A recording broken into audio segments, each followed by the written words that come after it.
Do you have a toddler and you're looking for not only educational but fun things to do with them in terms of toys? If so, this is the video for you. In this video, I'm going to give you my top 3 educational toys that I play with my 2-year-old Alice.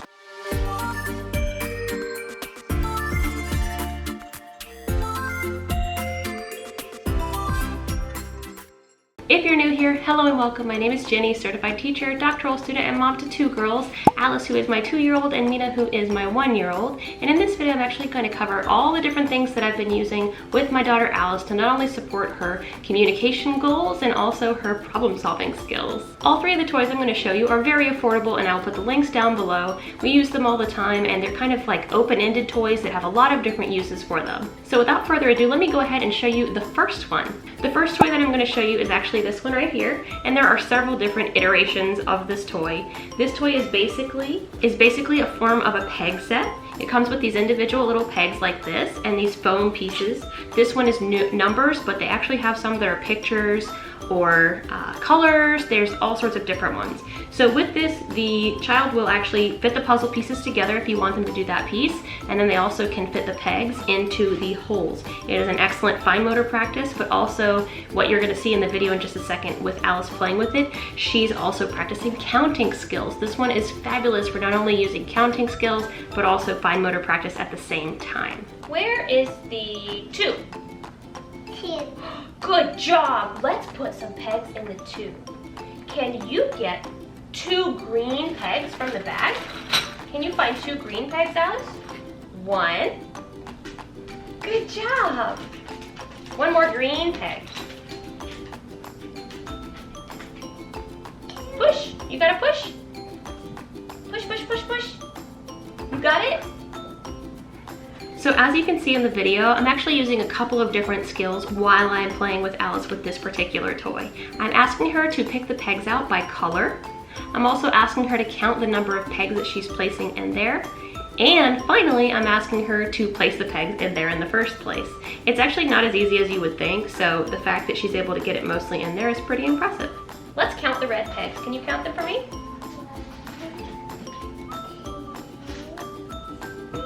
Good job. Let's count the green pegs. 1, 2. Good job. Okay. Which one is the number 1? 1. Take the 1. What I like about this toy is that I can use it based on colors, based on numbers, based on fine motor skills. It's kind of open-ended in terms of what you're looking for. Also, another way that I do it is I actually kind of quiz her on number recognition. I'll hold up a couple of different options and ask her to find one number, and then that's the one that we'll actually put the pegs in for that. Can you find the 4? A 4. A 4, okay. There are a lot of versions of this toy, so any amount of peg stacking type toys is great for your toddler. And something about most of these too is that the pegs actually stack on top of each other. So if they want to build a big tower, that's something that Alice has been very into lately, is building towers with these pegs. And it does take quite a bit of fine motor skill because they have to fit it directly into the circular part right in the top here. So it's a really good fine motor skills practice, not only to fit them into the holes here, but also into one another to make a stack. The second toy that I want to show you, and this one is super fun and also very open-ended and super affordable, is this set of toddler scavenger hunt cards. This is the at-home version, and basically what these cards are is it's a scavenger hunt.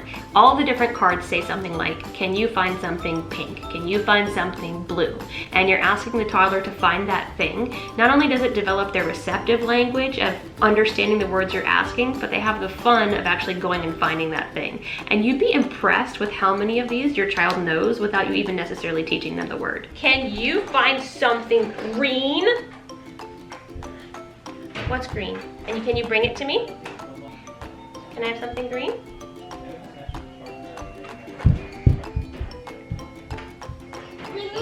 Yellow. Look at that! He's green. Good job. And yellow, that's right. What I find is really nice about these two is the fact that they're kind of varied in difficulty level. For example, some of them are simplistic and can you find something red? Just color red. And then you have some that are a little bit more higher order thinking, more abstract, and a little more difficult, like this one here, which is find something with stripes. And the thing that kind of trips up some toddlers is that not all stripes look the same. So sometimes it's a really good teaching tool as well to be able to teach your child what stripes look like or what polka dots look like. That one's in here too. Can you find a hat? Can you find a hat?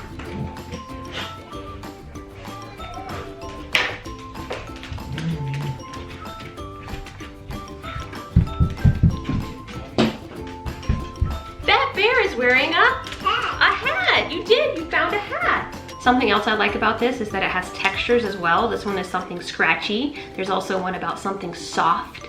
So you're able to teach those kind of adjectives that go with nouns and what they mean, and see that your child actually understands them because they get to go and hunt for them. So as you can see, Alice gets really into it, and I feel like every single time we play, she finds something new or different that is that particular color or that particular texture.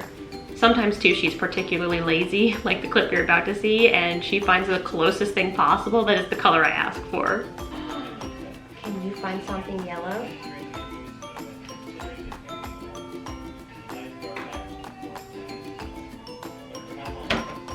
It's yellow. Oh, that is yellow. That tractor has some yellow on it. That's right, Alice. This is a really great toy as well because you can actually take this on road trips to grandma's house, wherever you're going. It's super, super small. And there's actually sets that are not just at home. There's some that are more outside. So the whole scavenger hunt idea is so much fun with a toddler. It creates a problem-solving situation for them where they have to think outside the box and find something of that color or of that texture. And you're allowed to work on that receptive language with your child, making sure they understand the words that you're asking for. The last toy that I want to show you, and it is probably my favorite because it's a classic that I remember from my childhood, is a good old matching game. Now the one that I got is Sesame Street because for Alice that is very high interest.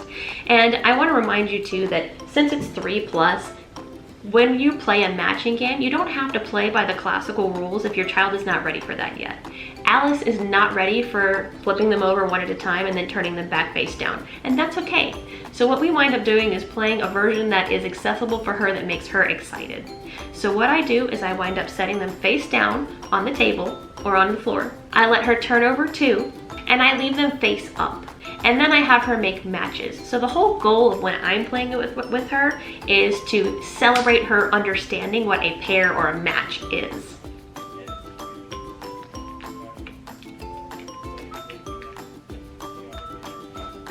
Can you turn over 2 cards? One. Who's that? Cody Mud. Put him right here. Okay.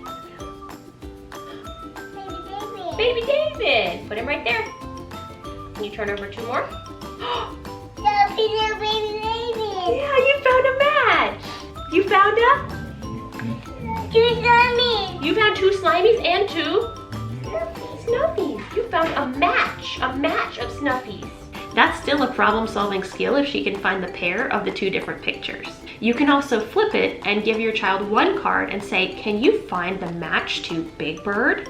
And have several cards down on the table, and they have to find where the other Big Bird is to match the set. How about Snuffy?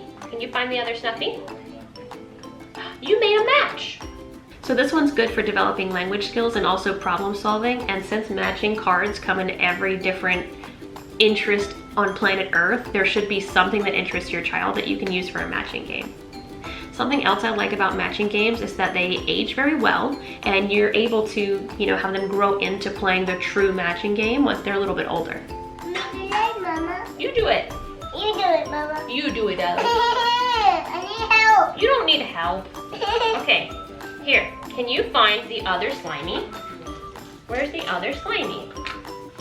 Here's the other Slimy. Can you put the other Slimy next to this Slimy? Good job. So specifically with this one, I actually pull out a couple of matches, probably about 3 or 4 sets of matches, and not use the entire set because that would be a ton for this particular set. And when you choose something high interest, it creates conversations between you and your child too. So while we were playing, Alice would get super excited when we'd turn over a card and she'd say, oh, it's Baby Bear. So it creates a sense of excitement, engagement in what you're doing, and takes away a little bit of that toddler boredom, which can breed those toddler behavior problems. So So these are just 3 examples of toys that I use lately to support my child's communication and problem solving skills. There's so many different toys out there, and I just wanted to cover 3 that I felt were really greatest hits right now, that were open-ended and had a lot of play opportunities, to give you some ideas of some things that you might be able to do with your toddler. I really appreciate you watching. Thank you so much. I truly appreciate all of the support I've gotten on my channel. I'm sorry it's been a little slow with uploading things. New school year, new grade level has been a little wild and crazy, but I sincerely appreciate you sticking around. I hope this was helpful for you, and I will see you next time. Take care.